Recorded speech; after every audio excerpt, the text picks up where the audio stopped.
Here's what the bed looked like before I started. It had a lot of weeds in it and needed to be cleaned up. And you can see a bag of black cow. I ran out of compost, and you'll see me adding that to the garden in just a minute. But I got to rake up all the weeds that have been growing in there, and you didn't see me pick them out, but there was quite a few that were in there before I started. And that was the bed that didn't have much going on, and it seemed like a waste because it's a really nice bed. And I'll probably put cucumbers in a little later in the season where you see the trellis, but here I am adding the black cow as a supplement, and you'll see me add a couple of other things because corn is a heavy feeder, and you're gonna have to follow up even through the season when the corn starts breaking ground and add more nitrogen. And I use blood meal, and here I am adding some of the bone meal, and I have to caution you against breathing in any of the dust. I keep telling you 100 times, but it's really bad for you, and it smells real bad. Oh my goodness. It is horrible. And then you'll see me cutting the bag of blood meal, and the blood meal, you're going to have to put out a bunch of that throughout the season. Corn is a very heavy feeder, and once the corn breaks the ground, it gets to be about a foot. You want to come back with some more nitrogen in the form of blood meal, and that's probably the simplest form. You can also use Miracle-Gro, and I try to keep it natural, even though Miracle-Gro is pretty much all natural. My favorite garden rake is the 4-tine rake, and you'll see me mixing it up. And it's very important to keep the soil nice and loose, and that's one of the benefits of raised bed gardening. You don't walk in the beds, so it doesn't get pushed down. But this rake will help loosen things up and make the germination process a lot easier. Once the seeds germinate, it makes it nice and easy for the little seedlings to pop through the ground. And there are some pieces of weeds that are sticking through, and you just simply come back and pull them right out and clean that up. Not a big deal. And from soaking the corn seeds overnight, I have a little container I always like to recycle. And here it is here, filled with water and kernels, and I'll just pour the excess water out, make it a little easier to put the seed kernels in the ground. And I try to overcrowd my corn. As long as you're supplementing the soil throughout the growing season, you don't have to worry about stunning the growth by overcrowding the corn. I always put a lot of extra nitrogen in, and that takes up the slack. The bone meal, however, breaks down in time in the soil. It's not readily available like the nitrogen is in the form of blood meal. And you can see that I'm putting the kernels in, and I'm staggering about every 7 inches. They say 8 to 9, but you really don't have to go that route, like I said before. I try to put them a little closer. They are self-pollinated, so at the top of the corn stalk there is the tassels, and when it starts putting pollen out, the pollen drops on the ears of corn, the silk, and each one of those silks is connected to a kernel, and they all have to be fertilized. And there's ways around fertilizing, but if you crowd them, the possibility of them getting fertilized is a lot higher.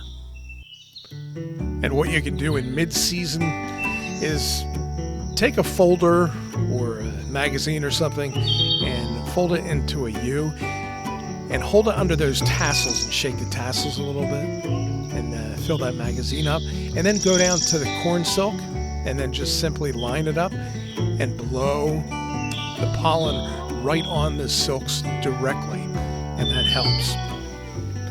And you can see the painstaking process of planting even a small batch of corn. There's probably, I want to say, 75 seeds, 75 to 80 seeds. They actually gave me quite a bit in the Burpee seed packs.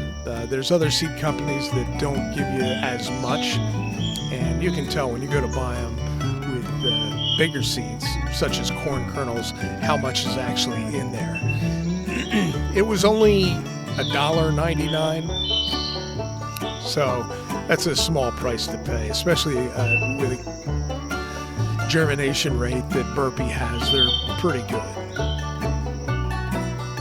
And when I was growing up, a lot of the old timers would have their gardens behind their house, and it seemed like every single one, except for the older ladies, didn't necessarily have food gardens. They used to call them victory gardens, as I've said before, and they helped sustain the families with the rationing.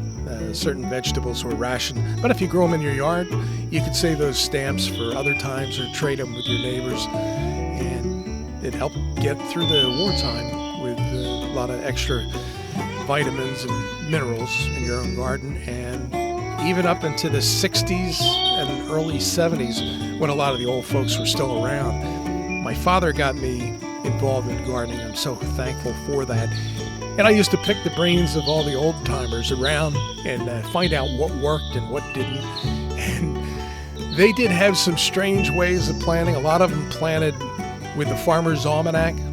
Others would wait for a full moon or another astrological signs they used to plant with, which is I think folklore for the most part. As long as you wait until the temperatures are at least 50 degrees and consistently 50 degrees in the overnight. Usually what happens is if it's 50 overnight, it's usually 65 to 70 during the day. And if you use that as a factor, most times you'll make out fine. Corn is one of those vegetables that you plant, and if it's in the ground and we get a frost, it's not a big deal. Once the corn germinates, it can go up about an inch and it will take a light frost. But anything bigger than that, it can harm the plant, especially if you have sustained nights where there are a lot of frosts. Then they will die off. And corn is one of those plants that you really want to start from seed. Don't start them in the house. Start them in the garden. They don't like their roots disturbed, and it can cause problems. And I have to laugh when you see them in the hardware stores for sale. And it's usually like $4 for 3 plants. And you figure it'd be cheaper just to go out and buy a ear of corn than buy those plants, because you're only probably going to get about a ear or 2 per plant. And that changes. Sometimes you get more, sometimes you get less. The most I've ever seen was 3 on one stalk. But there is the satisfaction of growing it yourself from seed. Make sure that you water profusely.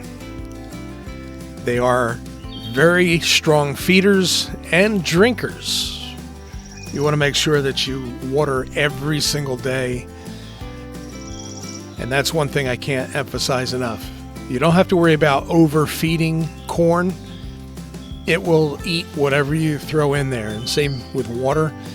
It's almost impossible to overwater corn unless you have a flood or something of that nature, obviously. But they seem to be doing very well. And if you have chickens, throw straight chicken manure right in the rows in between the stalks, and they'll thank you for it in the form of kernels. And here I am throwing boards over top of the freshly planted kernels, and that's a little trick that I'll tell you about in a minute. I learned that a long time ago.